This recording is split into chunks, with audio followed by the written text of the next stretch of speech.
Hey, what's up guys? I'm Ben and here's my second reading for class 102. Today's book is called Library Mouse, A Friend's Tale by Daniel Kirk. It's a great book. I know you guys will love it. Okay.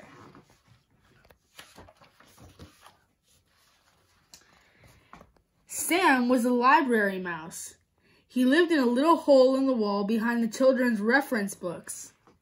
Sam loved to read, and he loved to write too. Everyone loved his little books, but Sam was very shy, and no one at the library had ever met him. Once a week, the children at the library met for Writers and Illustrators Club. For our next project, said Miss Forrester, the librarian, I would like all the boys and girls to work with a partner. One of you will be the author, the other will be the illustrator. You will find out how great teamwork can make a great book. At the end of the meeting, there was one child left standing by himself. Don't worry, Tom, said Miss Forrester. I'd be happy to work with you.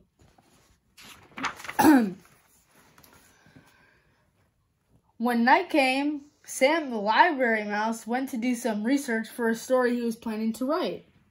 All night long, he studied, jotting down things in his notebook. But as the sun rose, his eyelids grew heavy and he fell asleep. Squeak! Sam awoke with a start as children filled into the room.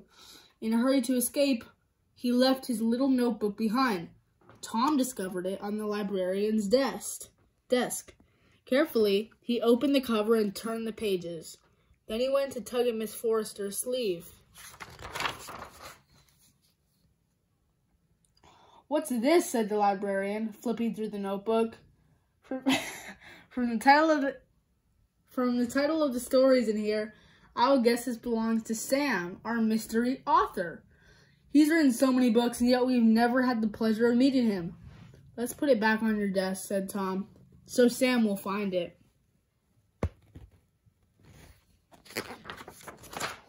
That night, Sam climbed onto the librarian's desk to look for his notebook.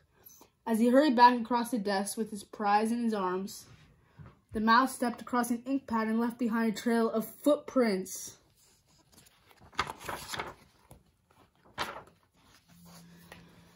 Good morning, Miss Forrester said to Tom when he arrived early the next day. Did you bring some ideas for a story we can work on together? Not yet, said Tom. Then he noticed the inky marks on the librarian's desk and saw that Sam's notebook was gone. Impossible, he thought. When he was sure no one was looking, Tom got down on his hands and knees. He peered beneath the library shelves and around the baseboards, not quite certain what he was looking for. Suddenly, he saw a little hole in the wall. Now he knew why Sam always seemed to write about mice.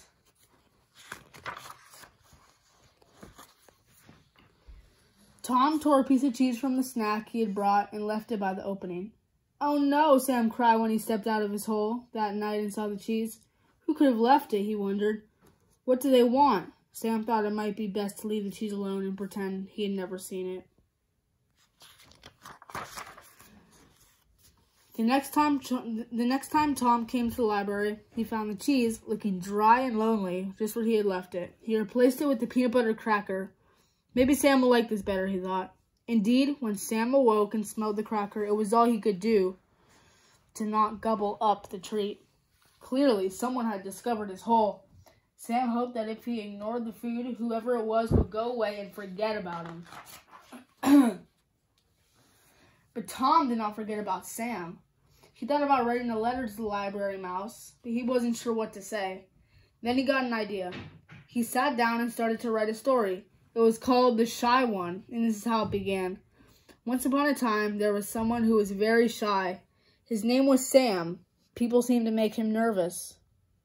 The children at the library knew what Sam was like because of the books he wrote, but nobody really knew who Sam was.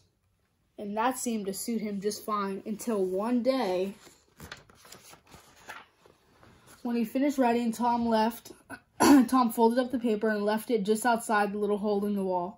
That night, Sam read the story from beginning to end. Tom had discovered the one thing Sam could not resist. A story. Sam grinned. He remembered Tom as a regular at the library. "I've got an idea," he said to himself, then went into his hole and got to work. When Tom arrived later that week for Writers and Illustrators Club, he felt a little guilty. He'd been so busy thinking about Sam that he'd forgotten to do his assignment. He got down on his hands and knees to look beneath the reference books. Paper he had left there was gone. Then he heard the librarian's voice. "Tom, what's this I found on my desk? I thought you decided not to work on a book this week, and then I found The Shy One, written by you and illustrated by Sam. I can't wait to share it with the group." Oh no, thought Tom. The story he had written had been meant just for Sam to see. What if Sam had drawn a boy and a mouse? If Miss Forrester read it out loud, everyone would find out who Sam really was. And then what? Someone might try to hurt him or chase him away. "Please don't read the story, Miss Forrester," Tom pleaded. "You should be proud of your work," the librarian said kindly. "And how wonderful that you did a book together. I can't wait to hear more about who Sam really is."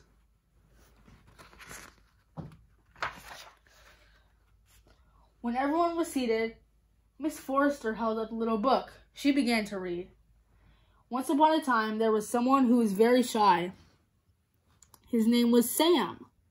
People seemed to make him nervous. Children at the library knew what Sam was like because of the books that he wrote. Nobody really knew who Sam was, and that seemed to suit him just fine until one day someone discovered Sam's secret. It was a good thing. He only wanted to be Sam's friend.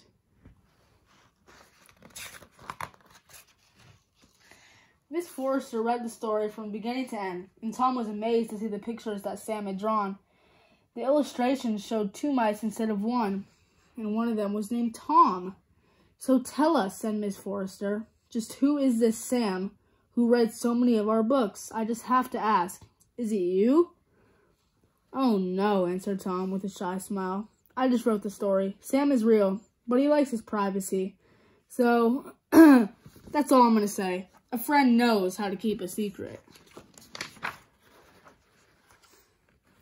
When the library was ready to close and Tom was sure that no one was watching, he bent to place something on the floor beneath the children's reference books. Sam awoke that night to find a note outside his hole. "Thanks, partner. Great work. Your friend, Tom." Sam sat down at his desk. He had an idea for his own story about friends. He couldn't wait for Tom to read it, and maybe this time his new friend would draw the pictures. That's all for today. Thanks, guys. Hope you have a great day.